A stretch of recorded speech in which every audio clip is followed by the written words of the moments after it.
তাকে বক্তব্য রাখার জন্য অনুরোধ জানাচ্ছি।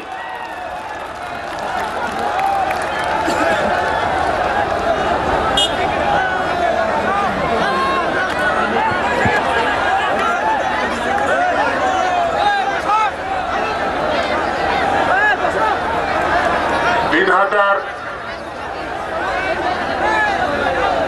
এই ময়দানে উপস্থিত মঞ্চে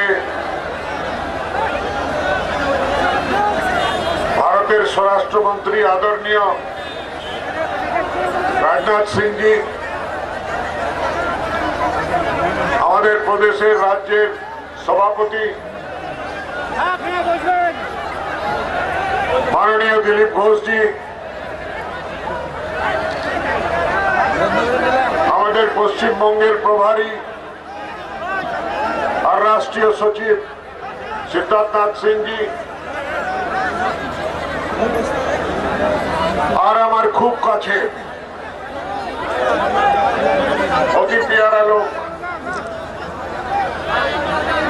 কোচবিহারের মহারাজ মাননীয় শ্রী অনন্ত রায়জি,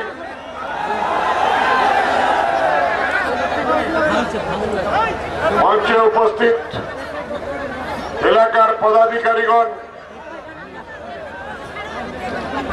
আমাদের নির্বাচনে যারা দাঁড়িয়েছে,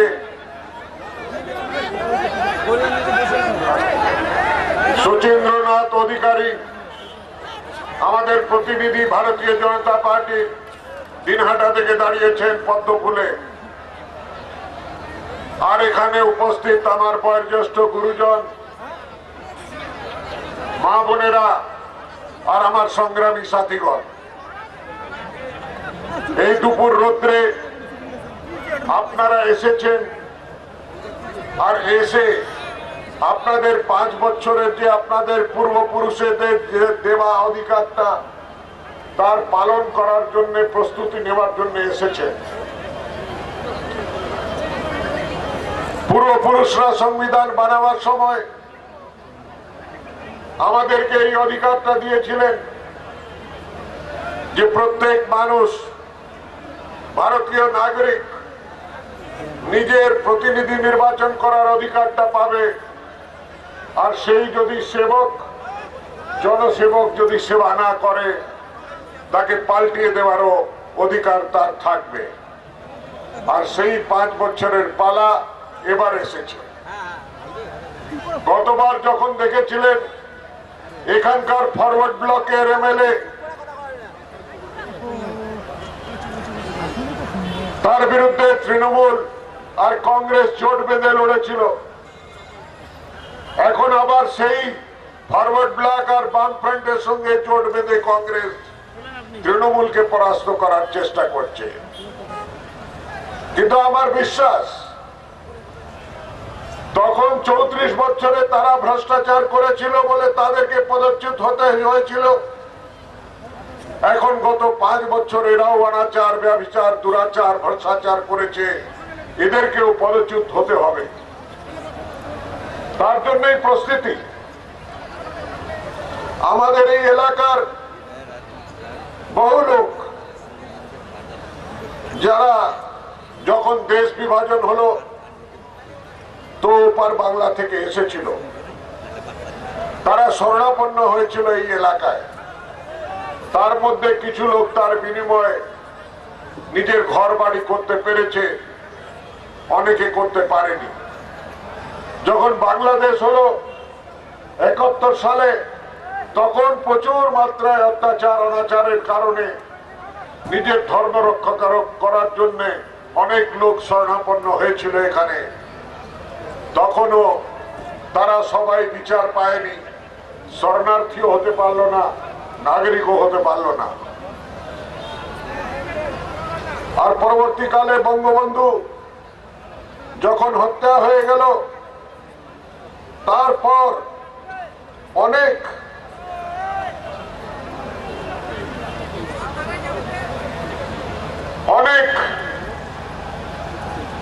হিন্দু পরিবার তারা শরণাপন্ন হলো, যারা ওখানে সংখ্যালঘুতে ছিল। বাংলাদেশে, তারা এসে এখানে শরণাপন্ন হলো, কিন্তু 4 পুস্ত তারা বিচার পায়নি। আর সেই বিচারটা আমরা দেখেছিলাম যে 2014 সালে যখন এনডিএ সরকার জায়গায় জায়গায় গিয়ে আমাদের রাজনাথজির নেতৃত্বে তখন ভারতীয় জনতা পার্টির প্রচার চলছিল, উনি সব জায়গায় গিয়ে বললেন যে আমরা প্রতিশ্রুতি দিচ্ছি কি যারা এই অধিকার থেকে বঞ্চিত আছে সেই অধিকারগুলো পাইয়ে দেব। আর সেই চেষ্টাটা আরম্ভ হয়েছে। উনি বিস্তার পূর্বক সেটা বলবেন, আপনি জানতে পারবেন যে আজকেও সেই নমশূদ্র পরিবারের লোকেরা আর ওই এলাকা থেকে আসা হিন্দু পরিবাররা নিজের মাটি নিজের ঘর করতে পারছে না। 1974 সালে যে চুক্তিটা ইন্দিরা গান্ধী আর শেখ মুজিবুর রহমানের মাধ্যমে হয়েছিল সেই চুক্তিটাও পালন করতে পারেনি। আর তারপর কত প্রধানমন্ত্রী এলো আর চলে গেল, কেউ করেনি। এন্ড ফাইনালি শেখ হাসিনার সঙ্গে বসে নরেন্দ্র মোদী সরকারের যে চুক্তিটা হলো, তারপর এই ছিটমহল বিনিময় হলো। অনেক পরিবার, কয়েক হাজার পরিবার তখন নিজে এত বছর অপেক্ষা করে ভারতে এসে নিজের জায়গা পেয়েছে, ঠাঁই পেয়েছে। কিন্তু এখনো তার মধ্যে অনেকে আছে যার ঘর সংসার, অর্থাৎ স্ত্রী ওখানে রয়ে গেল, স্বামী এখানে আছে, বা স্ত্রী এখানে চলে এলো বাচ্চা নিয়ে, স্বামী ওখানে আছে, ছেলে এখানে আছে, মা বাবা ওখানে আছে, মা বাবা চলে এসছে, ছেলে মেয়েরা ওখানে আছে, সব পরিবার সংগঠিত হয়ে আসতে পারেনি। তার জন্যও বিচার করছে ভারতীয় সরকার যাতে পূর্ণ পরিবার এখানে এসে নিজের জায়গা পায়। আর যা কিছু তারা চাকুরি জীবন করে উপার্জন করত, সেই উপার্জন করার এখানে ব্যবস্থা হয়। প্রচুর টাকা দিয়েছে কেন্দ্র সরকার তাদেরকে তাদের পুনর্বাসের জন্য, কিন্তু রাজ্য সরকার করেছে কি? টিনের বাড়ি করে দিয়েছে। এই গরমে টিনের বাড়িতে কি মানুষ থাকতে পারে? যার ভালো বাড়ি ছিল ওপার বাংলায়, সে আজকে টিনের বাড়িতে জীবন যাপন করছে। যার ছেলে মেয়ে স্কুলে কলেজে পড়তো, এখন সে স্কুল কলেজে পড়তে পারছে না, বা সেই যেখানে হসপিটালের ব্যবস্থা ছিল সেই ব্যবস্থা পাচ্ছে না। সেই সমস্ত ব্যবস্থার জন্যও আগে কাজ চলছে, আর কেন্দ্রীয় সরকার সেটা করবে। কিন্তু করার জন্য দরকার স্থানীয় সরকারের পরিবর্তন, আর ওই পরিবর্তন করেই আমরা সবকিছু করতে পারবো। আর আশা করি আপনারা এই পরিবর্তনটা আনবেন। তাই বলি যে আমাদের নমশূদ্র ভাইরা যেখানে যায় তাদের মনে একটা কুণ্ঠা থাকে যে আমরা আমাদের মাতৃভূমিতে ফিরে এলাম, কিন্তু আমরা মাতৃভূমিতে নিজের জায়গা পাই না, নিজের আশ্রয় পাই না, নিজের সম্মান পাই না। সেটা কখন পাবো? তবে আমাদের যখন 2014 সালে প্রচার করতে এসেছিলেন, তখন মোদিজি বলেছিলেন নমশূদ্রর সঙ্গে আমার নাম পুরনো একটা জোড়া আছে, আমিও নম আর তোমরাও নমশূদ্র, আমি তোমাদের জন্য করব। তাই উনি করে দেখালেন। আসি এখানকার যারা ভূমিপুত্র রাজবংশীরা, সে রাজবংশীরা আজ পর্যন্ত বঞ্চিত আছে নিজের মাতৃভাষা থেকে। মা হলো সবার প্রথম গুরু।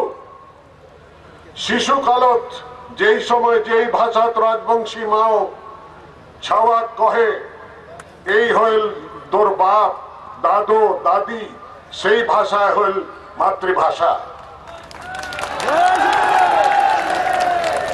কিন্তু ছাওয়া যেই সময় স্কুল যায় সেই সময় পড়ানো হয় বাংলা, যেটা আর মাতৃভাষা নয় না হয়। এটাই কিরকম ধরনের ভেদাভেদ। মোর মাতৃভাষা পাঞ্জাবি,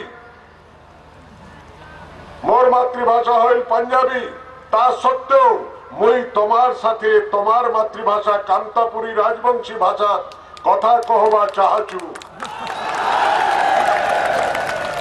কিন্তু যেহেতু মোক এই ভাষা শিখানো হয় নাই, এই জন্য মুই বাংলা ভাষার কথা কহেছু, যেটা মোর মাতৃভাষা না হয়, যেটা তোমারও মাতৃভাষা না হয়। কারণ এইটা বাধ্যবাধকতা, এই বাধ্যবাধকতা দূর করা দরকার। আর কান্তাপুরী ভাষাটাক সাংবিধানিক স্বীকৃতি দিয়া 8ম শিডিউলত অন্তর্ভুক্ত করা বিশেষ দরকার। আর এর বাদে মুই লড়াই করিম, আর মোদিজি এটা অবশ্য দিবে। আর আমাদের রাজ্যের, আমাদের দেশের স্বরাষ্ট্রমন্ত্রী এসছেন, ভাষার বিভাগটা ওনার কাছেই আছে। আমাদের দাবি যে আমাদের ভাষাটা দিন। আমরা শিবাজি পড়ি, আমরা রানা প্রতাপ পড়ি, আমরা বিশ্ববীর চিলারায়কে পড়তে পারি না, তার ইতিহাসটা আমরা জানি না, জানতে পারি না। সেটা পাঠ্যক্রমে লেখা হোক, বিশ্ববীর চিলারায়ের ইতিহাসটা, যাতে সারা ভারতবর্ষের লোকেরা জানতে পারে। যখন 30শে আগস্ট 1949-এ একটা এগ্রিমেন্ট হয়েছিল মহারাজা কুচবিহারের সঙ্গে, তখন একটা প্রতিশ্রুতি দেওয়া হয়েছিল যে নারায়ণী সেনা, তার যে সৈনিক যারা আছে তাদেরকে ভারতীয় সেনায় অন্তর্ভুক্ত করা হবে। তার সঙ্গে সঙ্গে নারায়ণী শব্দের প্রয়োগ করে একটা রেজিমেন্ট গড়ে তোলা হবে। কিন্তু দুর্ভাগ্য, পাঞ্জাব রেজিমেন্ট হলো, রাজপুতানা রেজিমেন্ট হলো, মারাঠা রেজিমেন্ট হলো, কিন্তু চাঁদ রেজিমেন্ট হলো, কিন্তু নারায়ণী রেজিমেন্ট হলো না। আমার ডিমান্ড আছে যে একটা ভারতীয় সেনার মধ্যে নারায়ণী রেজিমেন্টও হওয়া দরকার, যাতে কি আমার বীর রাজবংশীরা, ছেলে মেয়েরা তার মধ্যে যেতে পারে।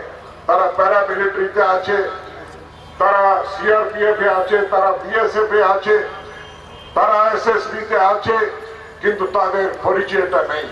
কারণ তারা বাধ্য হয়ে নিজের মাতৃভাষা না ছাড়া অন্যান্য ভাষায় কথা বলে। মোদিজি কহিছে যে 1949 সালে সর্দার প্যাটেল যেই গিলা তোমাক রাজবংশী গিলাক আশ্বাসন দিচ্ছিল, সেই গিলা কার্য পরিণত করা হবে। এই আমার কথা, যে এটা আমাদের দরকার, যে আমরা যদি এই এলাকার উন্নয়ন চাই, যদি কিন্তু বাড়ির লোকেরা সব সময় একটা কুণ্ঠিত ভাবনা নিয়ে বাড়িতে বসে থাকে যে আমার পরিচিতি শেষ করা হচ্ছে, তবে কিন্তু বাঁচা কঠিন। এই জন্যে আমি বলি যে আপনারা 5ই মে আপনাদের কাছে আমাদের সচিন্দ্রনাথ অধিকারী, কত নম্বরে আছে,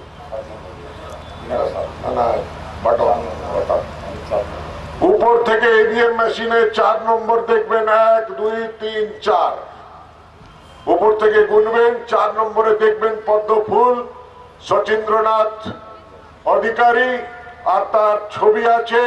আপনি বোতামটা টিপবেন, বোতামটা টিপলে পি করে আওয়াজ করবে, তখনই ধরে নেবেন যে আপনার ভোটটা আপনি নরেন্দ্র মোদীর হাত সশক্ত করার জন্য আর আপনাদেরকে আপনাদের দাবি পূরণ করার জন্য অঙ্কিত করে দিয়েছেন।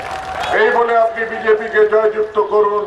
এই বর্তমান দুরাচারী, ব্যভিচারী, ভ্রষ্টাচারী সরকারকে দূর সরান, আর বাঁচিয়ে বাংলাকে বাঁচান, এখানকার মানুষদের বাঁচান, দেশটাকে বাঁচান।